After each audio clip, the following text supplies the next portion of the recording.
Good morning, everyone, and welcome to Orange Coast Unitarian Universalist Church. My name's Linda Sperry, and I'm your worship associate today. And I'm joined by Reverend James Ford, who is our guest speaker, Steve Morihiro and Susan Shaw, our co-directors of music ministry, and Danielle Lewis, our director of religious education for children and youth. Reverend Sean Wilshire, our minister, is with us in spirit. She'll be here in person next week. And she joins us in welcoming you in this video. Good morning, everyone, and good morning, Reverend James Ford and Jan. I hope Jan is there with you. So hi, Jan. You guys are in for a wonderful treat now. James has been here before. He's a wonderful Buddhist, Unitarian Universalist, just a master in Buddhism and Unitarian Universalism, and he'll tell you all about it. I cannot wait for you to hear what he has to say because he's got a new book out, which should be really exciting. And if you're just someone who's sort of spiritual but not religious, this is going to be the book for you. And by the way, James, I totally forgot that I wanted to buy one, so can you set one aside for me and I'll send you a check? Okay, thank you. All right, everyone, have an absolutely wonderful time, and thank you so much, James, for being there, and I will see y'all next week. Take care. Thank you, Reverend Sean. We always look forward to having Reverend Ford here with us. But for those of you who are new and might not know as much about him as some of the rest of us do, I'd like to give you a little background. The Reverend James Ishmael Ford has been a Unitarian Universalist minister for 35 years. 25 of them he served as a parish minister. He's the Minister Emeritus of the First Unitarian Church of Providence, Rhode Island, and today he is a community minister affiliated with the Neighborhood UU Church in Pasadena, which a lot of us are familiar with. Reverend James is also authorized as a Zen teacher in 2 traditional lineages, as well as the author of 7 books on aspects of the spiritual life from a Zen perspective. After this service, we'll be offering Reverend James' book. Judith Stamper and I will be out there at the table. And it's a mini fundraiser for OCUUC. Copies will be available for $20, either check or cash, and half will go to OCUUC and half to Reverend Ford. And he'll be happy to sign the books, and Jan's going to join us out there, I think. So welcome back, and if you have been here at Orange Coast 30 years or 10 months or 10 minutes, and whether you strolled, rolled, Zoomed, ran, or danced in, we're glad that you have joined us. We want to extend a special welcome to visitors and hope that if you are seeking a spiritual home, that you will find it here. We're a community of many different beliefs. We're bound together not by dogmas or creeds, but rather a covenant to create a welcoming and loving community. We need not think alike to love alike. In the spirit of building the community, let's recognize the many volunteers who have helped to put this service together. Thank you so much. We couldn't do it without you. Roomers, we invite you to silence your cell phones. And Zoomers, we invite you to say hello in the chat. As we worship today, let us acknowledge that our church property rests on the sacred ancestral homelands of the Ahachiman and Tongva peoples who seek justice and responsible stewardship. We begin our worship with the lighting of our chalice, and I'd like to ask Paula Peterson to come up. Paula's been a member for 8 years here at Orange Coast, and you'll probably see her on Sundays on her bike. We saw her this morning, we passed her by, and she's hoping some others are going to join her, right? And bike riding to church. We've got our new bike stand out there, so she's leading the way. And she's leading the way in figuring out this thing that challenges us all every week. I think you got it.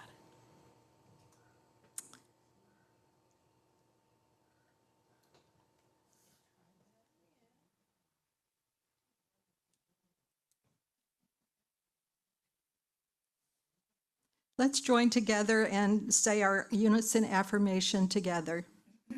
Love is the spirit of this church, and service is its law. To dwell together in peace, to seek truth and love, and to help one another. This we affirm together. It's done. Yay. Thank you, Paula. Please rise in body or spirit and join in singing our opening song.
It's so wonderful to be here once again.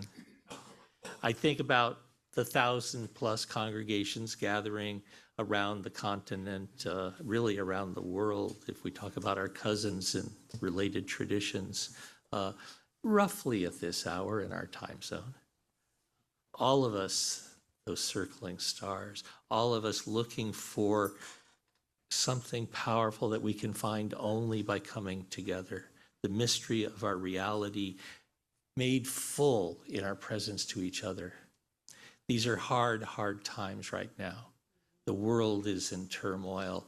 The country is in turmoil. We need beacons of light. We need the dancing, swirling stars to come together and to present and to witness and to act. This hour is dedicated to the witnessing, the listening, the being present, finding the strength in one another, and then off into the world. But for now, for this moment, come, dear ones, come, let us worship together.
Today's story is called We All Are Connected.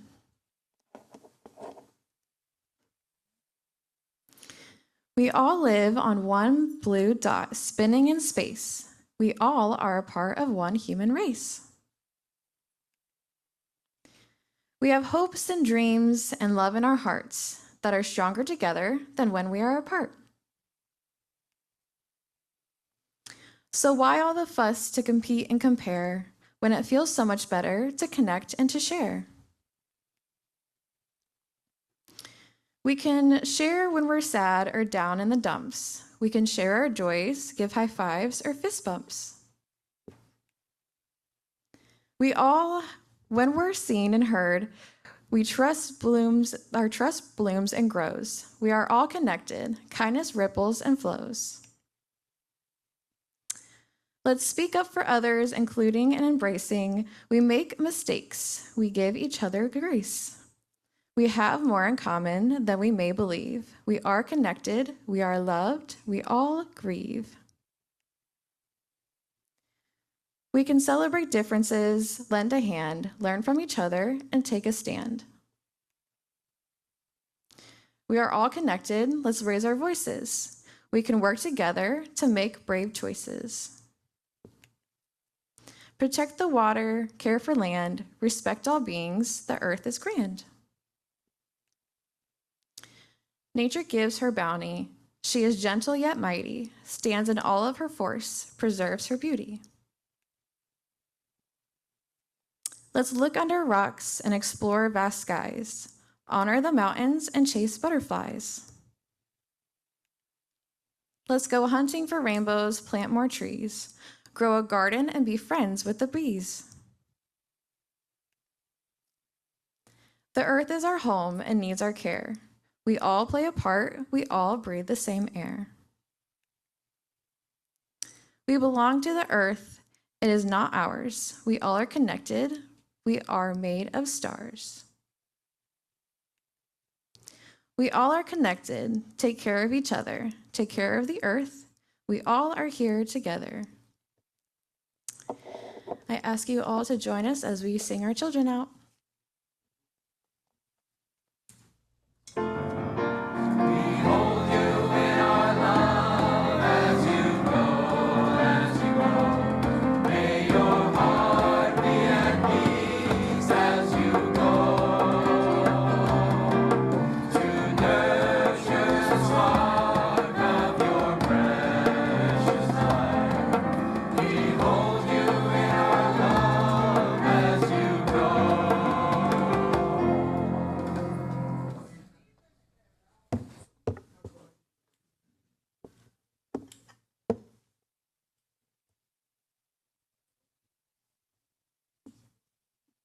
We draw ourselves together. We begin into the inner cycles. We begin here with a reading and hopefully sliding from that into a moment of silent meditation, contemplation, prayer. 100,000 years ago, perhaps 200,000, maybe it was 1,000,000. Possibly even longer ago. No one remembers precisely. Although we know it was in Africa, probably near the Great Rift. A human being woke up. We don't know her name, but she is our common ancestor. We all live within her lineage. In my dreaming, she looked up from her work. Perhaps she was tending a child. Maybe she was cooking a meal. It was something to do with the busy of our lives. She paused and she looked up from her work. And at that moment, the morning star kissed the moon. And the world changed. Everything was the same, and yet it changed. Everything was the same, and yet now It was all new. She saw we were all of us, humans and plants and animals, and the dirt under our feet and the stars above us, intimate.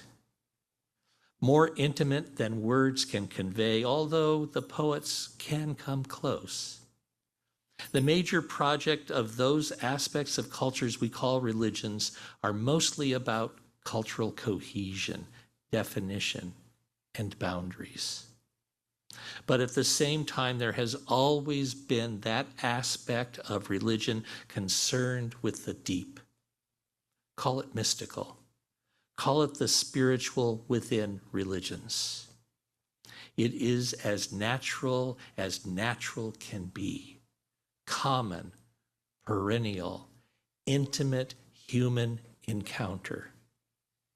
It is our ancient human awakening into intimacy. It's always something deeply personal, personal while always inescapably part of the web of relationships. Not exactly one, not precisely two. But really, it's not that complicated. It's all about intimacy. Intimacy.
These days, the whole idea of institutional religion is being challenged.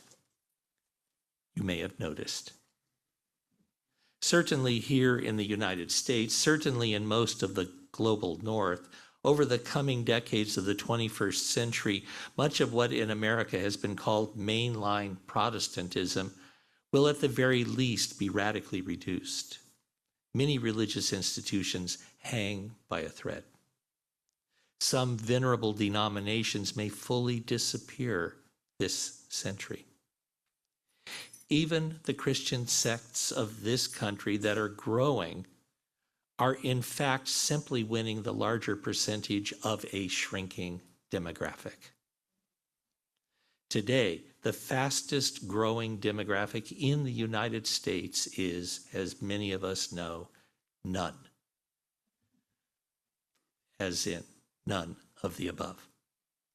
For some nuns, the whole idea of religion is nothing but bad news. And the sooner we all outgrow them, the better. For some, too much lingering hurt from too much abuse to give religions any time. For some, they've just drifted away from the religions they grew up in. There's no great energy one way or another. Religious claims on the imagination and heart are loosening and often have been lost entirely, which invites a pause. That word religion is a many-splendored term, so a precise definition is elusive. For many, it is the most obvious example of what's wrong in our culture, how people are controlled. For others, it's that powerful thing which hurts but is otherwise irrelevant. And there is much more to what religion has been and is and might yet be.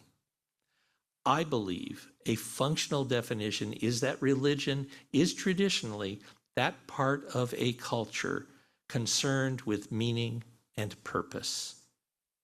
I'll repeat. Religion is mostly that part of a culture concerned with meaning and purpose. In cultures identified with one religion in particular, the task of that religion is to establish one's place in the culture through various rites of recognition. There are at least vestiges of this sense in all modern major religions. It is in the sense of defining who is in and who is out where much of the hurt people experience happens. This is also where people increasingly see irrelevance. In a global context, it all looks pretty parochial. At the same time, among the nuns, there are a lot of people who sense that there is within the religions, or maybe simply aligned with religions, something that speaks to deep matters within our human hearts. It is that sense of meaning and purpose which is the original work of religion. This sense is mainly captured today, I find, in the phrase spiritual but not religious. Spirituality is where people find the why of our lives. The big why with that capital W. Spiritual is, of course, a slippery term as well, perhaps even more vague than religion, which we can at least identify by its institutions. Spirituality and spirit seem flighty, skittish, ready in a moment to disappear in a flutter of wings. That why, that capital W, why, can be ephemeral. And at the same time, it can be the most important thing in our lives.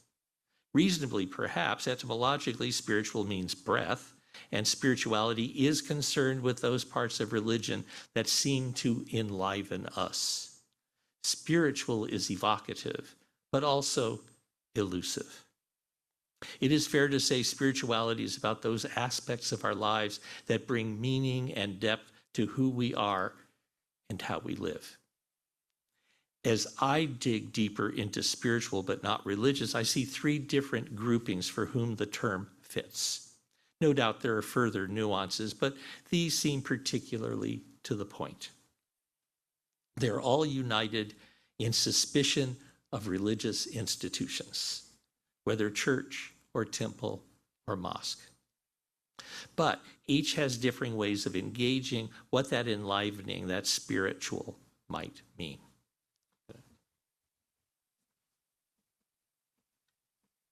Getting old.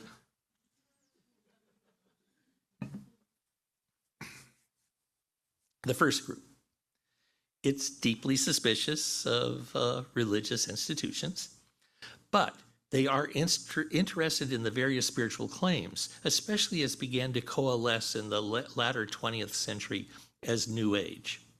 This includes interest in alternative states of consciousness and alternative approaches to spirituality, often including on a focus on alternative approaches to health. They also tend to be wildly eclectic. The second group brings that suspicion of religious institutions as well, but they are drawn to the world's mystical traditions. Their pursuit mostly focuses on reading, sometimes quite widely. They see wisdom that appears to have some commonalities in Buddhism, early Taoist literature, the Advaita forms of Hinduism, among Muslim Sufis, within medieval Hasidic Judaism and the Kabbalists, as well as in the writings of 4th and 5th century Christian desert fathers and mothers, and many mystical writers following, to begin a very long list. In this broad-ranging mystical interest, they also are eclectic. This group is frequently, maybe usually, concerned with finding spirituality as an underlying unity in religions. So their eclecticism often becomes syncretistic. Some of these touch that matter of our ancient ancestor, the one who looked up and saw the moon and the morning star kissing, who woke up and resolved the burning question of why. The third group also brings that suspicion of religious institutions. This suspicion of institutions is the negative through line of the spiritual, but not religious. But here, it also comes with the positive sense there are currents in the old religions as religions that can open hearts and minds and power in powerful and transformative ways. They read the same books as the second group, and they have intimations there may be some kind of perennial truth to be found. What distinguishes them from the second group is that they often feel driven to know what those mystics speak of for themselves. They want to understand that why. They want to drink from the ancient well and know for themselves whether the waters are cool or warm. They not only study religions and their various spiritual perspectives, but they seek spiritual disciplines, practices like prayer and meditation. They also share that intimation of some kind of deep unity, a sense that we're all taking different paths, but that maybe we're ascending the same mountain. Some of these might joke with their interest in spiritual disciplines that they're religious but not spiritual. And in all this, they share that eclectic and often syncretistic sense. Now, each of these groupings overlap to one degree or another, and especially within the second and third groups, are people who cherish the gifts brought to us by modern science. It can even be part of what shook them loose from their native religions. If they see any kind of perennial wisdom, mainly they intuit it as probably some form of a naturalistic perennialism.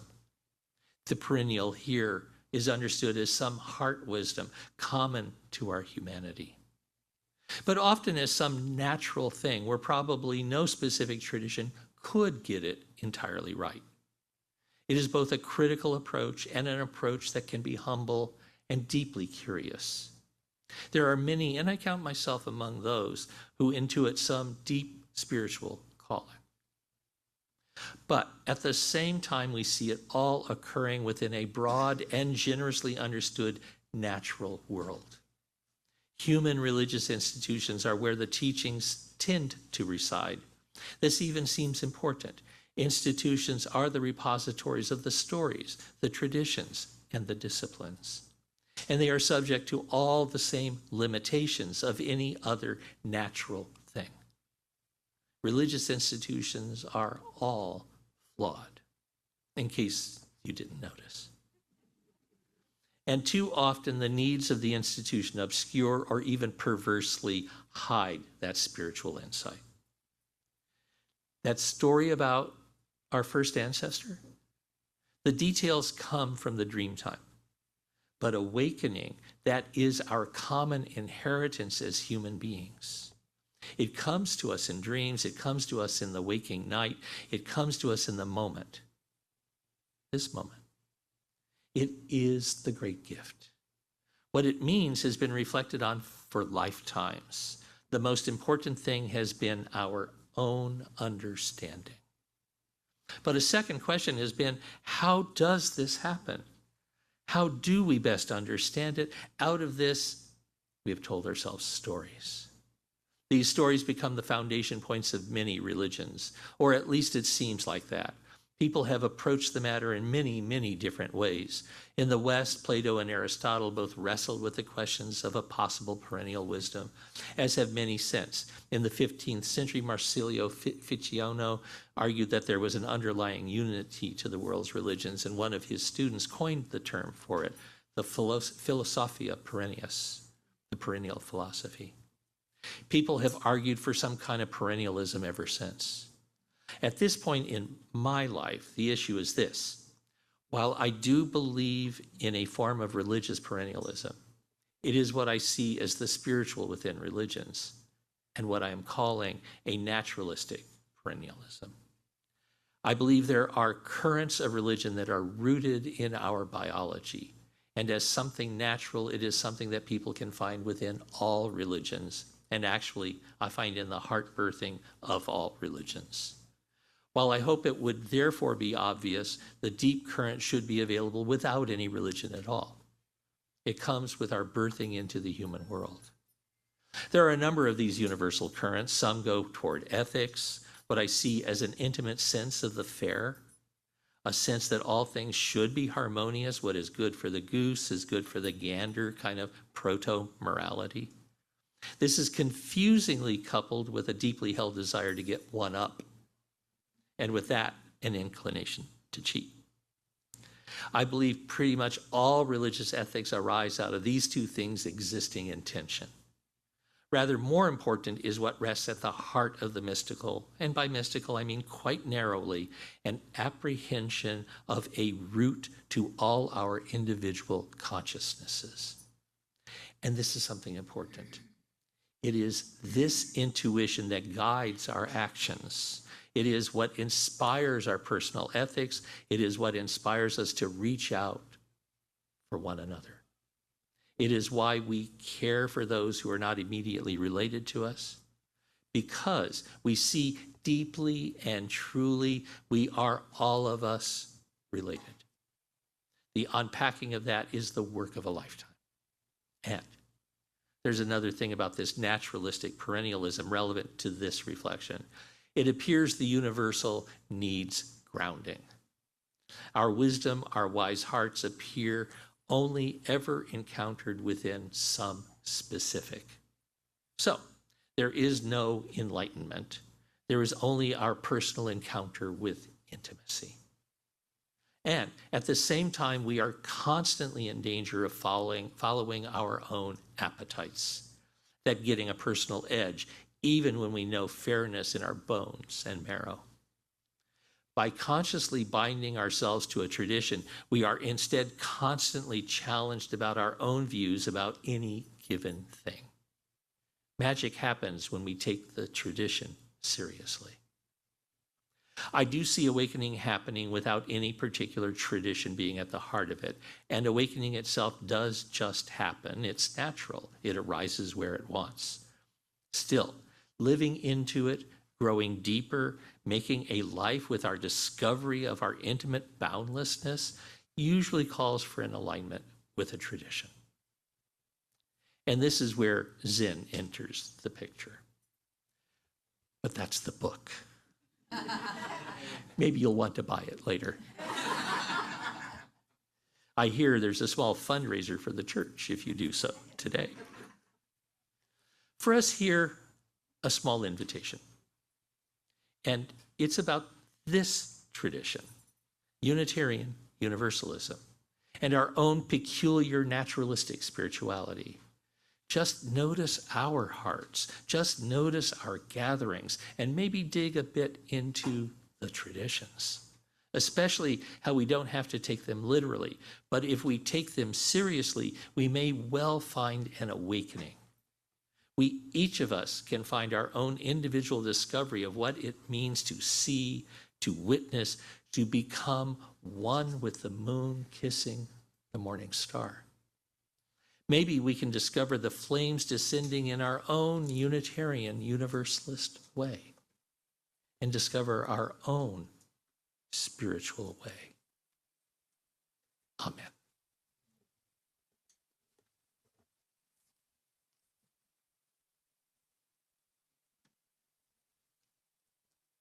Rise in body or spirit and sing our returning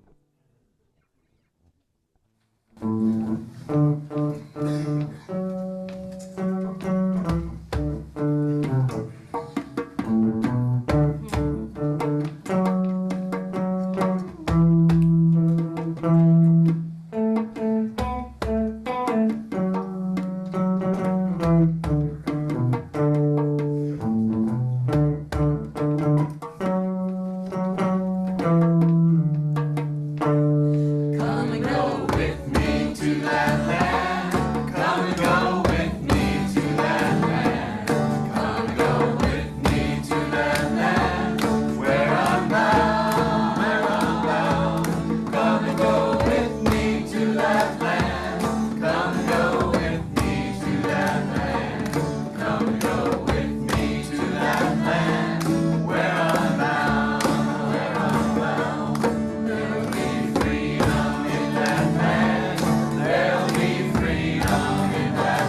Great music today. I think everybody will agree. Gets the blood moving around, right? Unitarian Universalist congregations are fully self-supporting, meaning that members and friends raise all funds for the operating budget, ministries, and programs of the church. We are ever grateful for your gifts of time, treasure, and talent, And we can be proud as a congregation that during the month of June, we received $1,104.09 from the plate for Share Ourselves, our neighboring nonprofit. So, stuff they have. So this month, we are giving half of the plate we receive with an organization that shares our values. In this month of July, we are sharing with Camp de Benneville Pines for the youth camps, a really deserving fund. There are multiple ways in which you can support the church in the de Benneville Pines children's youth camps. You can mail a check, you can go through our website, or use an app called Vanco Mobile. If you're a roomer, you can simply use the basket when Eric and Damon pass it around, or all the information, if you want to go on the website, is there. And as always, thank you for your generosity.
Wow, I think I almost went to sleep. Or I looked for a bird to come flying through. Or that was just beautiful. Thank you, Amelia and Aaron. Thank you so much. That was lovely.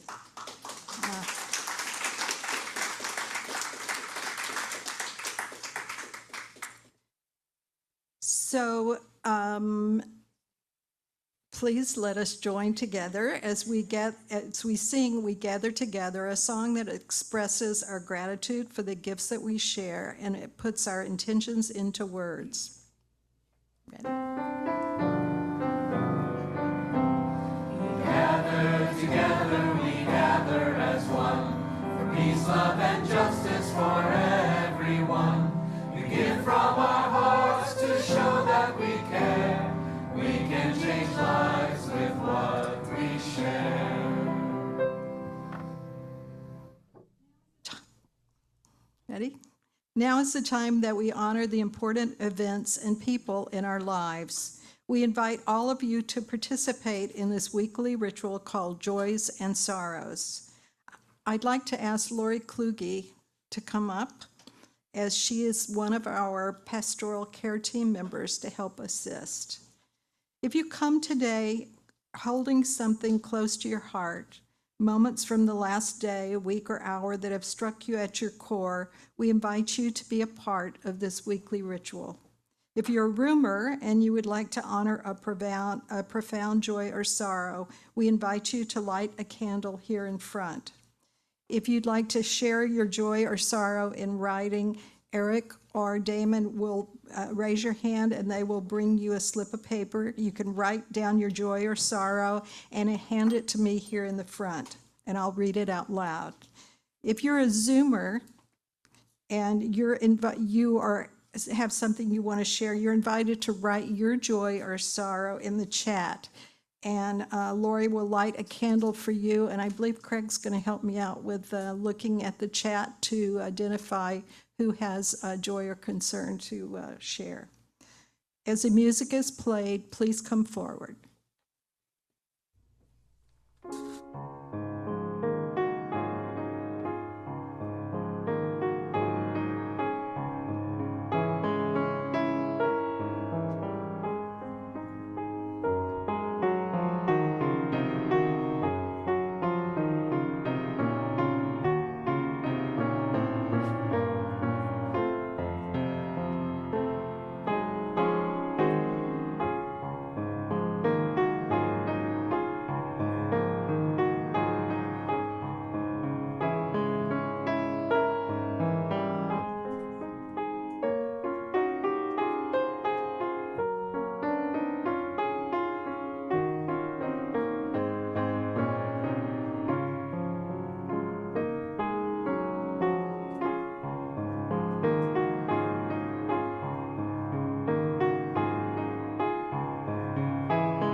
think I'll start with the joys and sorrows in the room.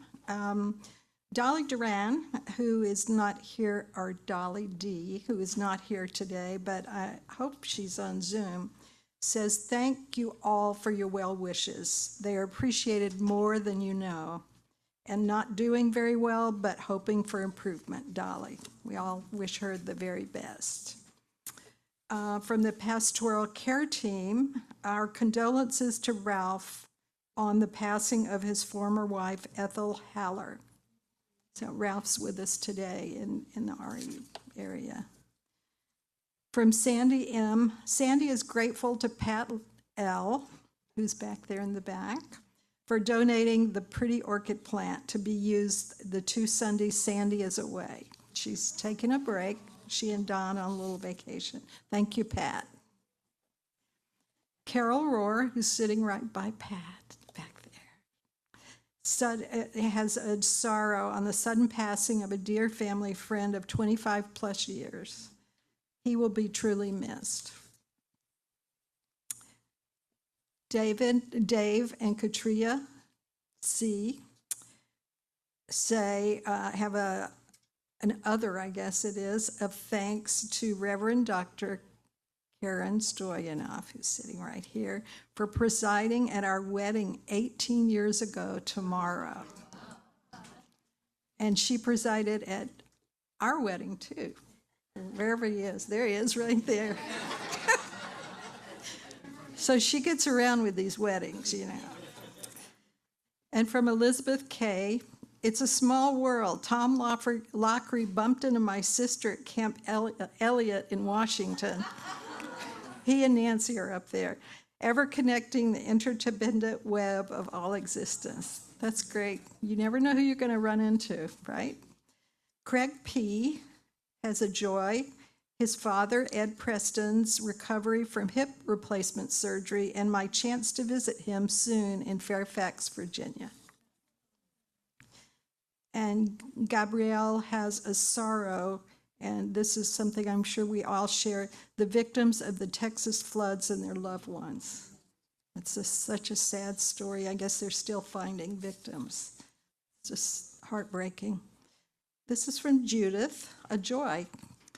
Her son, Marshall, will be visiting from Taiwan beginning on Wednesday. Oh, that's pretty special. That's great. Melanie and Person, a joy, and this is a little bit of a plug, but that's okay. Our youngest is releasing their new single on Spotify on July 25th. It's called AV Cables, and I hope you can take a listen. And speaking of things online that you can listen to, you might be interested in knowing that we now can listen to our weekly sermons anytime, anywhere on Apple Podcast, Spotify, or Amazon Music. Just search for our church name and hit follow to stay up to date. So what they're seeing with getting new members and others to learn about churches, they might not want to hear the whole service, but just the sermon. And it's a lot easier if you're in your car or whatever and you miss the service or want to hear it again. And you can tell friends about it too. And Nina and her team have been working to get this to happen. So, yeah. And Jonathan. Simone has a pride. I light a candle for my native land of France, which was the first country to abolish slavery in all its colonies during the 1789 revolution, which we observe tomorrow. Thank you, Simone. Craig, do you have any from?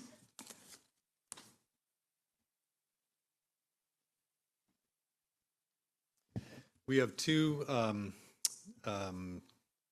guess, joys from Zoom. First is from Kathy L. A huge joy for family trip to Ireland tomorrow in the planning for 25 years with my 3 sisters. Wow. Have a great trip. The other is from Marilyn F. Thanks to Judith for the auction event yesterday. 4 of us made new beaded lanyards to hold our UU name tags, and lunch was delicious. So.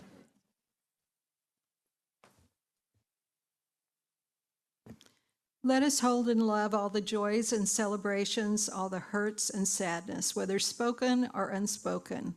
Let our joys remind us to be thankful, our concerns remind us to hope, and our sorrows remind us to connect. All these moments remind us that we are not alone.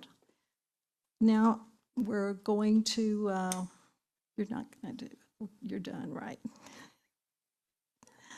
Thanks, Lori, for your help. Let us join together as we extinguish the flame of our chalice and say together, we extinguish our chalice, but not the light of truth, the warmth of community, the fire of commitment. These we carry in our hearts until we are together again. Thank you for joining us this morning. If you're a guest, a visitor, or someone who isn't known to us, we invite you to become a part of this beloved community. If you would like to know more about our church, we invite you to chat after the service with someone who is sitting nearby, or stop by the welcome table in the courtyard, or contact us online at hello@OCUUC.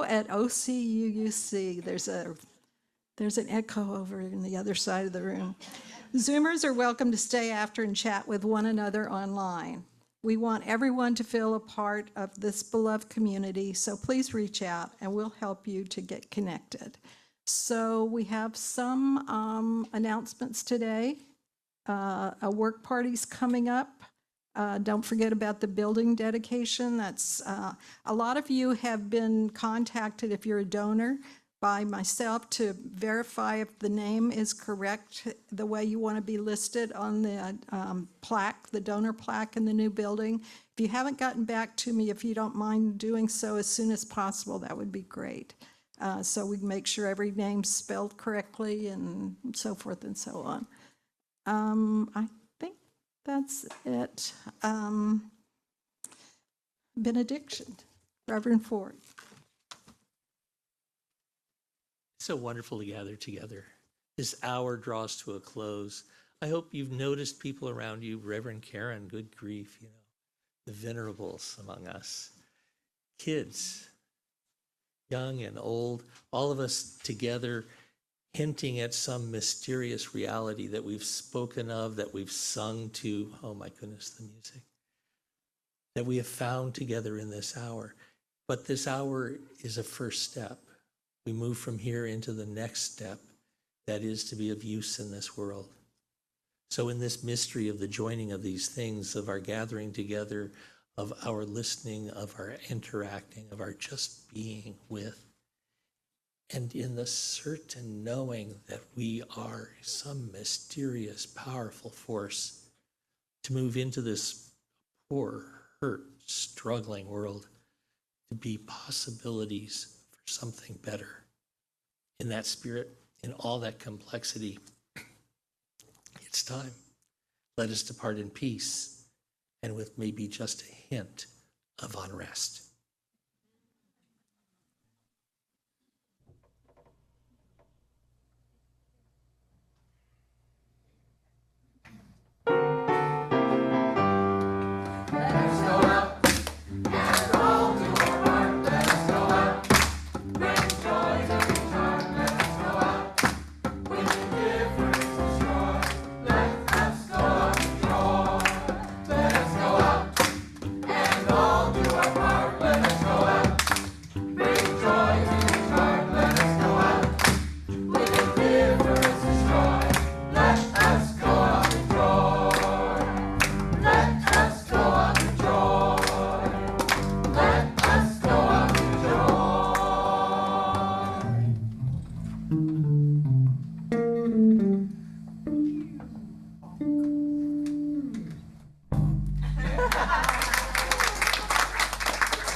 This service is over. Let our service begin.